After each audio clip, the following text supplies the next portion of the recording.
ஓம் சாய்ராம், ஸ்ரீ சாய்ராம். என் அன்பு குழந்தையே, நான் சொன்ன நேரத்தில் அனைத்தும் உனக்கு நடக்கும். அதற்கு முன்னால் நடக்கவில்லை என்று நீ பயப்பட தேவையில்லை. கடைசி நிமிடத்தில் கூட ஏதாவது அதிசயம் நடக்கலாம். அதனால் தன்னம்பிக்கையை மட்டும் இழக்காதே. நீ எதிர்பார்க்காத சந்தோஷமான நிகழ்ச்சி உன் வீட்டில் நடக்கும். உன் வாழ்க்கையை விட உனக்கு வரும் கஷ்டம் பெரியதாய் முதலில் அது யோசித்துப்பார். நீ நினைக்கின்ற வகையில்தான் உன் கஷ்டம் உன் கண்களுக்கு புலப்படும். ஏன் அந்த கஷ்டத்தை சுக்கு நூறாக உடைத்து எறி. அதை எரிய உனக்கு சக்தி இல்லாமல் அல்ல, பயமும் பதைப்பும் தான் உன்னை உடைத்து தகத்தெறிய யோசிக்க வைக்கிறது. நீ பளிங்குகள் என்ன மாசுபட்டாலும் அதே பொலிவுடன் பிரகாசமாய் ஜொலிப்பாய். இப்படி மனதில் பாரத்தை சுமந்து உன் வாழ்க்கையை நீ பாரமாக உணர்கிறாய். உன் சாய்தேவா உனக்கான குரலாய் அசிரீதியாக ஒவ்வொரு நிமிடமும் உன் செவிக்கு எட்டும்படி உன் கண்கள் அதை பார்க்கும்படி கூறுகிறேன் அல்லவா? அதை புரிந்து கொண்டு மனதால் உணர்ந்து அறிவால் செயலாற்று.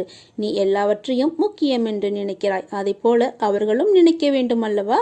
அப்படி உன்னை அலட்சியப்படுத்தியவர்கள் நிச்சயம் நீ முக்கியம், உன் சொந்த முக்கியம் என்று வருவார்கள். உன் அருமை அறிந்து உன் அன்பு எவ்வளவு பெரியது என்று கவலை கொள்ளாதே.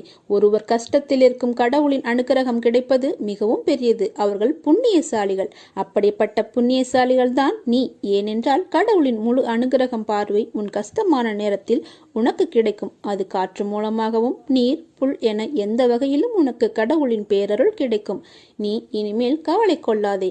கஷ்டம் தரும் நிலைகளை எல்லாம் முடித்து சுக்கு நூறாய் தகர்த்து எறிந்து உன்னை உனக்கே புதிதாய் தோன்ற வைப்பேன்.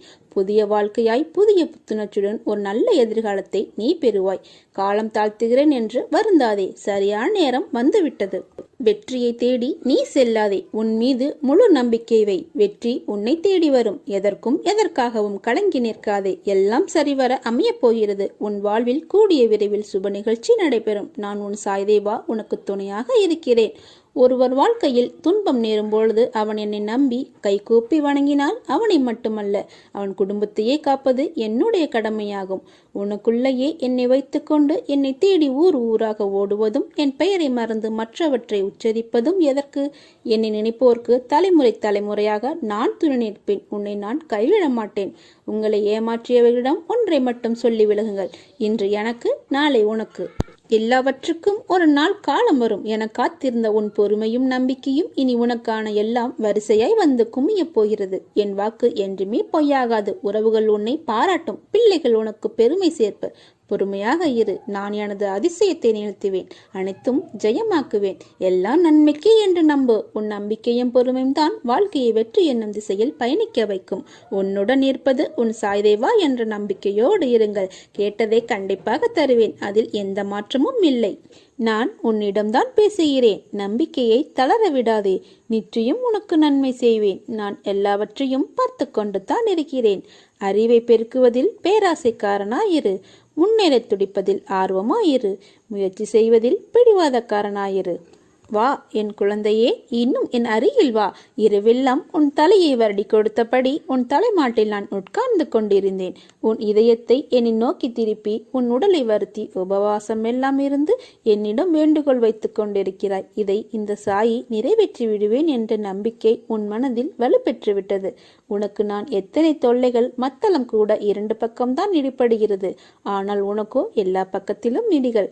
எத்தனை நாளைக்குதான் நான் பொறுமையோடு காத்து கொண்டிருப்பேன்?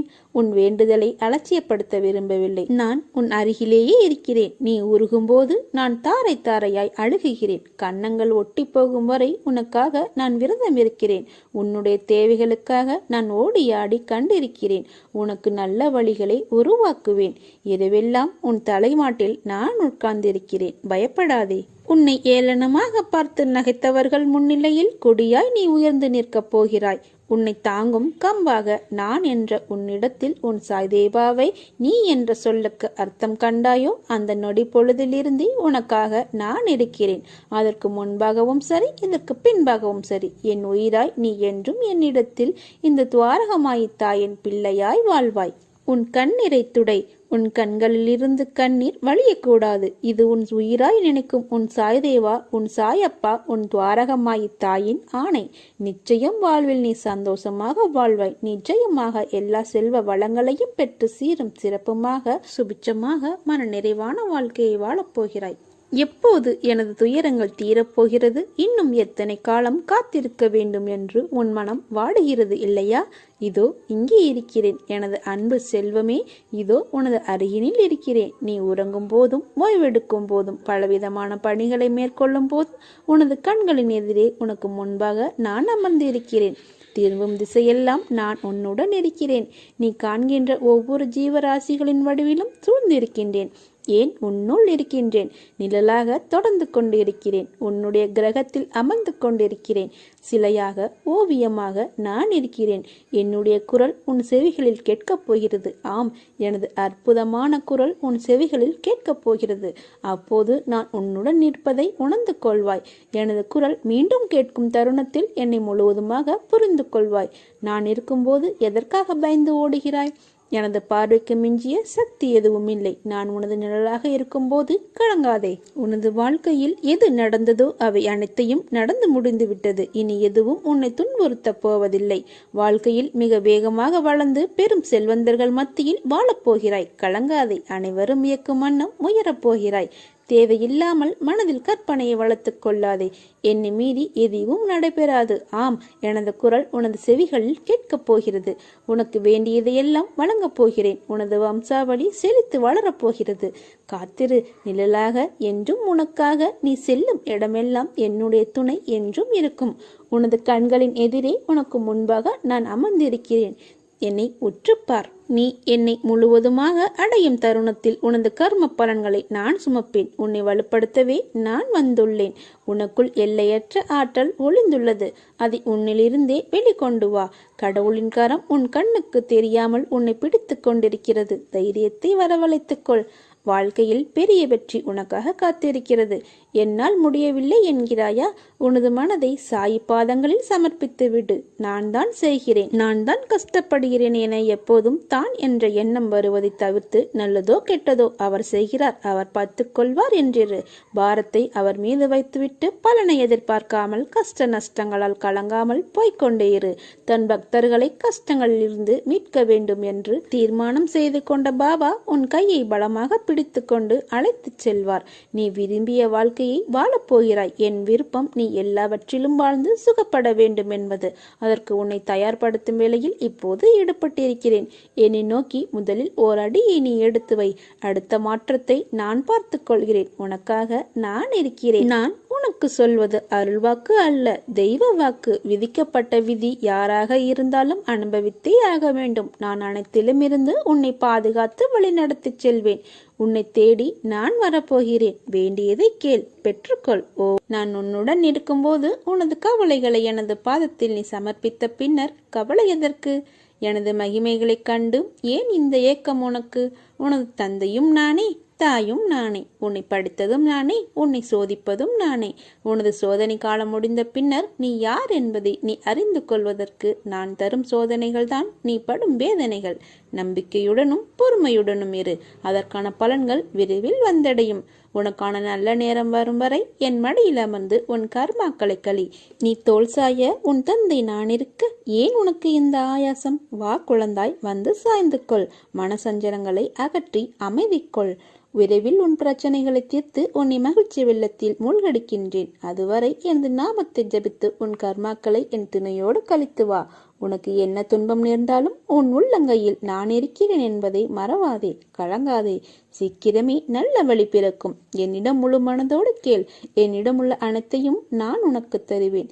உனக்கு நல்ல வழிகளை உருவாக்குவேன். இன்றைய தினம் உன் தீராத கஷ்டங்கள் அனைத்தும் தீர்ந்து உன் வாழ்க்கை தீபங்கள் போல ஒளிமயமாகும். இனி ஒரு பொழுதும் உன்னை விட்டு நான் விலக மாட்டேன். நான் தரும் ஆசீர்வாதங்களை எண்ணிப்பார். உனக்கு சொத்து சுகங்கள் மிக வேகமாக வளரும். நீ நினைத்ததெல்லாம் நடக்கும். நீ எந்த காரியத்தை செய்து கொண்டிருந்தாலும், எங்கிருந்தாலும், எதை செய்தாலும் என்னையே நினைவில் நிறுத்து உன் வேலையை செய். அதை நான் வெற்றி அடையும்படி செய்வேன். அகங்காரத்தை என்னுடைய பாதங்களில் சமர்ப்பிப்பதே எனக்கு செய்யும் முற்றும் முழுமையான சேவையாகும். எனக்கு சேவை செய்தும் என்னுடைய புகழை பாடியும் முழு மனத்துடன் என்னை சரணாகதி அடைபவன் என்னுடனே ஐக்கிய ஐக்கியமாகி விடுகிறான். நான் எனது என்னும் அகங்காரத்தை என்னுடைய பாதங்களில் சமர்ப்பிப்பதே எனக்கு செய்யும் முற்றும் முழுமையான சேவையாகும் என்பதை புரிந்து கொள்ளுங்கள். நான் இருக்கிறேன், கலங்காதே, கைவிட மாட்டேன். சாயப்பாவின் ஆசீர்வாதம் இது. எனது ஆசீர்வாதம் எப்போதும் உனக்கு உண்டு. இது உன் சாயப்பாவின் சத்திய வாக்கு. உன் அம்மாவாக அரவணைத்து, அப்பாவாக நல்லது கெட்டதை அறிவுறுத்தி, உன்னை என் கண்ணுக்குள்ளும் மனதிலும் வைத்து பாதுகாப்பேன். ஏன் என்னை விட்டு தள்ளி நிற்கிறாய்? உன் கஷ்டங்கள் அனைத்தையும் நான் அறிவேன். என்னை உன் மனதில் வைத்து பூஜிக்கிறாய், நேசிக்கிறாய், நினைக்கிறாய். அதே நேரத்தில் உன் துன்பங்களை நினைத்து உனக்குள் புலம்பிக் கொண்டு என்னை விட்டு ஒரு அடி தள்ளி நிற்கிறாய். நீ உலகியல் விஷயங்களுக்கு முக்கியத்துவம் கொடு. ஆனால் நீ செய்கின்ற எல்லா விஷயங்களையும் நான் அறிவேன். சில நேரம் நீ ஏன் இப்படி பேசுகிறாய், நடக்கிறாய் என்பதை கூட உன்னால் உணர முடியவில்லை. உன்னுள் தேவையில்லாத குப்பைகளை நீ தூக்கி கொண்டு நடக்கிறாய். அதனால்தான் உன்னில் இருக்கும் விஷயங்களை கூட உன்னால் உணர முடியவில்லை. நீ செய்வதாக நினைக்கின்ற அனைத்தும் உன் சாயப்பாவாகிய நான் தான் செய்கிறேன். நீ பேசுவதாக நினைக்கும் அனைத்தும் நான் தான் உன்னிடத்திலிருந்து பேசுகிறேன். ஏனென்றால் நீ வெறும் பொம்மலாட்டத்தில் இசைக்கேற்ப ஆடும் பொம்மை. உன் சாயப்பா தான் அதை ஆட்டி வைக்கும் கருவி. அதனால்தான் நீ பயப்பட தேவையில்லை. உன்னை நல்ல வழியில் வழிநடத்தி செல்வேன். உன் அம்மாவாக அரவணைத்து, அப்பாவாக நல்லதை கெட்டதை நான் உனக்கு கற்றுத் தருவேன். உன்னை பார்த்துவிட்டு போகலாம் என்று உன் வாசலுக்கு கூடிய விரைவில் வருவேன். என்னை அடையாளம் கண்டுபிடி. உன்னுடைய பாரங்களை எனது பாதத்தில் சமர்ப்பித்து விடு. உன்னை பாதுகாத்து கரை சேர்ப்பது எனது பொறுப்பு. தன்னம்பிக்கை இழந்து விடாதே. நீ செய்த பாவங்கள் அனைத்தும் நான் அறிவேன். இப்பிறவியில் நீ எப்படி செயல்படுவாய், இனி வரும் பிறவியில் எப்படி இருப்பாய் என்பதை நான் அறிவேன். நீ படும் வேதனையை பார்க்க முடியாமல் கவலைப்படுகிறேன். உன்னை பாதுகாக்க உன் கூடவே நிழலாக இருக்கிறேன். ஒவ்வொரு நொடி பொழுதும் உன்னை நான் தேற்றுகிறேன். மனதை தேற்றிக்கொள். கர்மத்தின் தீவிரத்தை இதுவரை அனுமதித்தேன். இனி அது நடக்காது, நடக்கவும் விடமாட்டேன். நீ சந்தோஷமாக இரு, துக்கத்தை விடு. எது வந்தாலும் ஒரு நாள் முடிய போகிறது என்ற உண்மையை உணர்ந்து கொள். அப்பா நான் இருக்கிறேன், கலங்காதே. நான் உன்னை கைவிட மாட்டேன். நீ சந்தோஷமாக இரு. அன்புடனும் ஆசையுடனும் எல்லோரையும் பாதுகாப்பேன். என்றும் என் பக்தனுக்கு நான் இருக்கிறேன் என்ற நம்பிக்கையை தருகிறேன். எல்லோருக்கும் வாழ்க்கையில் அனுபவிக்க வேண்டியது என்று சில காலம் இருக்கும். அந்த காலத்தில் அதனை பொறுமையாக அனுபவித்துத்தான் ஆக வேண்டும். அதற்காக நீ பதற்றப்படாதே, பயப்படாதே, புலம்பாதே. அனைத்தையும் நான் பார்த்து கொண்டு தான் இருக்கிறேன். விரைவில் நீ வாழ்க்கையின் உச்சத்தை தொடுவாய். குழந்தையே, எல்லா ஆபத்துகளிலிருந்தும் துயரங்களிலிருந்தும் நீ முழுமையாக காப்பாற்றப்படுவாய். இது என் பிள்ளைக்கு நான் கொடுக்கும் வாக்குறுதி. நீ தனியாக நடப்பதாக நினைக்கிறாயா? நான் உன்னுடன் தான் நடந்து வருகிறேன். எப்பொழுதும் உன்னுடன் தான் இருப்பேன். உன் வழிகளை மௌனமாக குணப்படுத்தி உன்னை பாதுகாப்பது என்னுடைய கடமை. அதனால் கலங்காதே, கவலை வேண்டாம். நான் எந்த தீங்கையும் உனக்கு நேரிட விட மாட்டேன். நம்பிக்கையோடு பொன்னான வாழ்க்கை ஆரம்பமாக போகும் இந்த நல்ல நாளுக்காக காத்திரு. அது மிக விரைவில் என் ஆசீர்வாதத்துடன் உன்னிடம் வரும் காலமெல்லாம் மகிழ்ச்சி என்னும் சத்தம் உன் மனதில் ஒலித்து கொண்டே இருக்கும். உன் உணர்வுகள் சில்லிட்டு ஆனந்த கண்ணீர் பெருகும். இனி உன் வாழ்வில் இதே ஆனந்த உணர்வுடன் இருப்பாய். ஸ்ரீ சீரடி சாய்பாபா தன்னுடைய உயரிய பக்தன் ஹேமாட் பந்துவின் கனவில் தோன்றி இல்லத்திற்கு வருவதாக கூறியதை நிரூபிக்கும் வகையில் எவ்வாறு பாபா புகைப்படத்தின் மூலமாக ஹேமாட் பந்துவின் இல்லத்திற்கு சென்றார் மற்றும் அப்புகைப்படம் எங்கிருந்து பெறப்பட்டது என்பதை பற்றி ஒரு சின்ன அனுபவ விளக்கம் இங்கே. அலி முகமது என்பவர் தனக்கு எவ்வாறு யார் மூலமாக பாபாவின் புகைப்படம் கிடைத்தது என்பதை 9 ஆண்டுகளுக்கு பிறகு ஹேமாட் பந்திடம் கூறுகின்றார். அந்த நிகழ்வை பற்றி இங்கே இப்போது பார்ப்போம். பம்பாய் வீதிகளில் ஒரு முறை அலி முகமது சுற்றி பார்த்து கொண்டிருந்த போது இந்த படத்தை ஒரு தெரு வியாபாரியிடமிருந்து வாங்கினார். பின்னர் அதை கண்ணாடி சட்டம் போட்டு பாந்திராவில் உள்ள தம் வீட்டில் தொங்கவிட்டார். அவர் பாபா மீது மிகுந்த ஈடுபாடு கொண்டிருந்தார். ஆகவே அப்படத்தை தினந்தோறும் தரிசித்து வந்தார். ஹேமாட் பந்திற்கு அதை கொடுப்பதற்கு 3 மாதங்களுக்கு முன்பு காலில் உள்ள கட்டிக்காக, அதாவது வீக்கத்திற்காக அவருக்கு ஒரு அறுவை சிகிச்சை செய்யப்பட வேண்டியிருந்தது. பம்பாயில் அவரது மைத்துனரான நூர் முகமது பேர்பாயின் வீட்டில் அவர் தங்கியிருந்தார். பாந்திராவில் உள்ள அவரது வீடு 3 மாத காலமாக சாத்தப்பட்டிருந்தது. ஒருவரும் அங்கு வசிக்கவில்லை. புகழ்பெற்ற பாபா அப்துல் ரஹ்மான், மௌலானா சாஹிப், முகமது ஹுசேன், பாபா சாயி, பாபா தாஜுதீன் மற்றும் பல உயிருடன் இருந்த ஞானிகள் படங்களும் அங்கு இருந்தன. காலச்சக்கரம் இவைகளை விட்டு வைக்கவில்லை. பம்பாயில் அலி முகமது உடல் நலக்குறைவால் கஷ்டப்பட்டு கொண்டிருந்தார். படங்கள் எல்லாம் ஏன் அங்கு பாந்திராவில் இருக்க வேண்டும்? அவைகளுக்கும் உள்ளே வருதலும் வெளியே போதலும் உண்டு என தெரிகிறது. எல்லா புகைப்படங்களும் தங்கள் விதியை சந்தித்தன. ஆனால் பாபாவின் புகைப்படம் எங்கென விடுவிக்கப்பட்டது என்பதை ஒருவரும் எனக்கு இதுவரை விளக்கியதே இல்லை. சாயியின் எங்கும் நிறைத்தன்மையையும் சர்வ வியாபித்துவத்தையும் அறிவு கெட்டாத அவரின் சக்தியையும் இந்த நிகழ்வு காண்பிக்கின்றது என்று கூறலாம். அலி முகமது பல வருடங்களுக்கு முன் முகமது ஹுசேன் தாரியா டோபனிடமிருந்து ஞானி பாபா அப்துல் ரஹ்மானின் சிறிய புகைப்படம் ஒன்றை பெற்றார். அதை அவர் தன் மைத்துனரான நூர் முகமது பீர்பாயிடம் கொடுத்தார். அப்படம் அவரது மேசையில் 8 வருடங்கள் இருந்தது.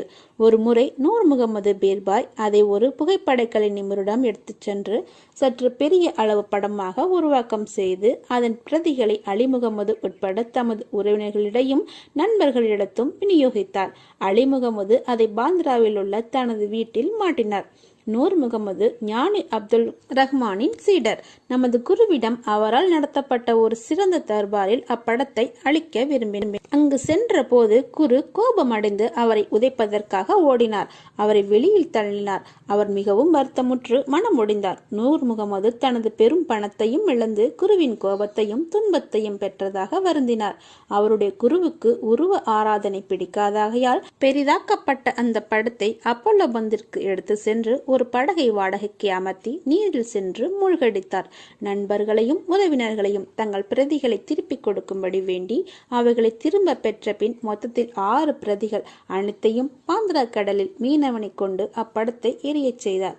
இச்சமயத்தில் அலி முகமது அவரின் மைத்துனரது வீட்டில் இருந்தார். ஞானிகளின் படங்களை எல்லாம் உடனே தண்ணீரில் மூழ்கடித்து விட்டால் அவரது துன்பங்கள் ஒரு முடிவுக்கு வந்துவிடும் என்று நூர் முகமது கூறினார். இதை கேட்ட அலி முகமது தனது மேதாவை அதாவது அதிகாரியை பாந்திரா வீட்டுக்கு அனுப்பி அங்கிருந்த ஞானிகள் அனைவரது படங்களையும் கடலில் எரியச் செய்தார்.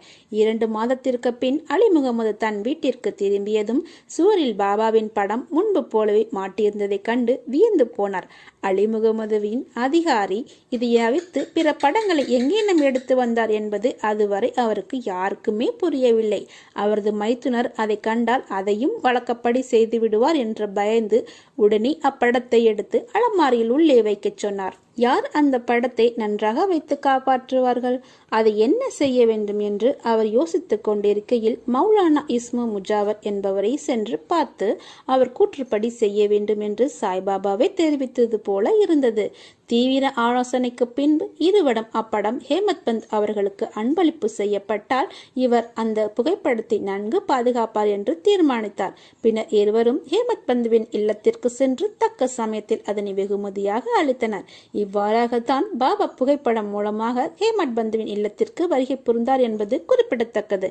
அது போலவே நம்முடைய இல்லத்திற்கும் முதல் முறையாக பாபா யாராவது ஒரு மூலமாக வந்திருப்பார்.